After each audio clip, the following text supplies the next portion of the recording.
The world of Dungeons and Dragons hosts a many great deal of beasts, creatures, and magical beings able to destroy everything you know and kill every piece of story you can ever write, because that one lucky crit that Minotaur had on you just ruined your best character and you're so glad about him.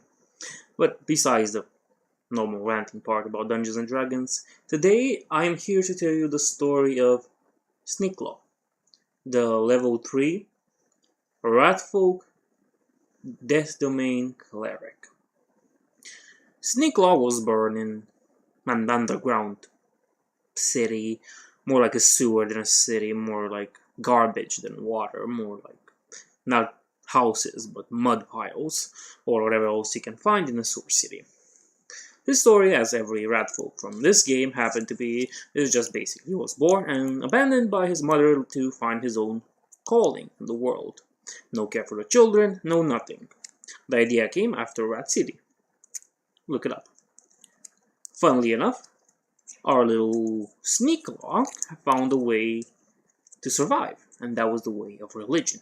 Being indoctrinated in the religion of the rat. The great rat, the rat god. And if you see any correlation between this and the great horned rat, just to let you know, that's where I got inspiration from. Snikclaw grew up to become a member of the rat gods. What was I saying? Doesn't matter. He grew up to become a member of the church.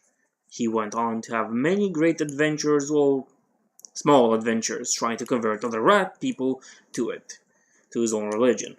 But living in sewers and having a bad life can put a toll on someone's mind and make them more skeptical of their religion. And so when a war broke out on the surface world, Snikclaw found this the perfect opportunity to go out and preach the word of his god. And so he did, joining as a mercenary on one side of two empires fighting each other. Things were looking good. He didn't get any people to convert, but he was pretty good at whipping stuff and trying to hurt stuff. How much did he kill is something we don't know. Maybe his kill count has never gotten above 0. But he somehow managed to prove himself useful. And so a commander came with a proposition for him. A place to do something that could raise his status, give him money. But Snikclaw wasn't up to that. He wanted to spread the glory of the eternal rat god. So he was promised a church of his own on the outside world, a church where he could preach his lord's will. So he accepted. The mission was simple, to go to the other empire and assassinate the king, because our DM thought it was going to be a good idea to use the Crusader King system of ruling. So that works. Moving on, he was not alone in this quest. With him to make this mission possible was a satyr sorcerer, a genasi, hunter or ranger, beastmaster with a wolf, and an aroka, which happened to be a mix or multi-class of priest, warlock, and I can't really remember if he had anything else, or if that's it. The night we reached there, everybody was silent, and Snikclaw as well. Thank God for that. That would be one of the only moments he would be silent. But they moved on. In the morning, they started. They presented themselves, introduced each other, and talked about things. Snikclaw had a weird manner of speaking, talking gravely and almost screaming every word he had to say, and everything he was saying in general. This was his thing. He also talked about his rat god a lot, which might infuriate some more skeptical people from this world. And so, he was an annoying little piece of fur. But at some point, our little party decided that it would be a good idea to split up the town to see what else they can do and how to make ends meet until they can reach the border. They had fake papers and everything to traverse the border and go to the other empire and finish their mission.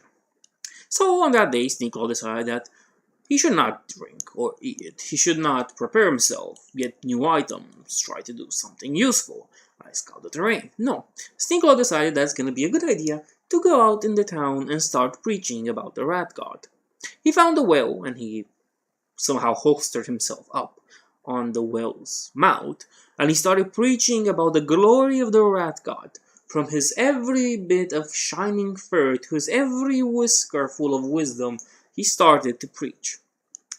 As you would expect in a society full of humans and people that do not like rats in general, nobody really listened to him. Except a Minotaur. Because the Minotaur thought his god to be stronger than the rat god, he started taunting and basically trying to provoke Snikclaw. Snikclaw was not fazed though. He continued with his preaching and denouncing the Minotaur as being weak himself.